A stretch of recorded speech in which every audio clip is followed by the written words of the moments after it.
Ele foi comido por um leão, mas o buraco é muito mais embaixo do que parece. Porque o Gerson, que é conhecido como Vaqueirinho, ele nasceu em extrema pobreza e ele tinha outros 4 irmãos. Só que a mãe dele era diagnosticada com esquizofrenia. E a avó materna dele também foi diagnosticada com esquizofrenia.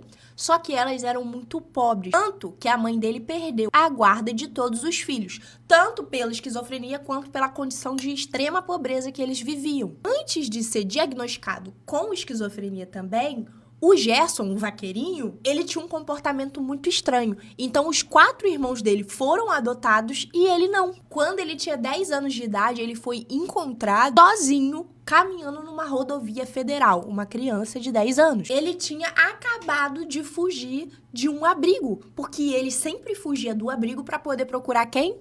A mãe e a avó, porque mesmo perdendo o vínculo legal de mãe, ele nunca deixou de fugir dos abrigos para poder procurar ela. Dos 10 aos 17 anos, ele tinha um sonho, que ele sempre contava nos abrigos e também para assistente social que acompanhava ele. Ele falava que ele tinha um sonho de ir para a África domar leões. E aí ele tinha fugas constantes, mas teve um dia que ele resolveu que ele ia realizar o sonho dele. Ele fugiu do abrigo e foi para um aeroporto lá de João Pessoa. Ele cortou a cerca e tentou se esconder dentro de um trem de pouso de um avião, que ia para onde? Para a África. Só que o pessoal das câmeras viu ele e minutos antes do avião decolar, foram lá e tiraram o vaqueirinho.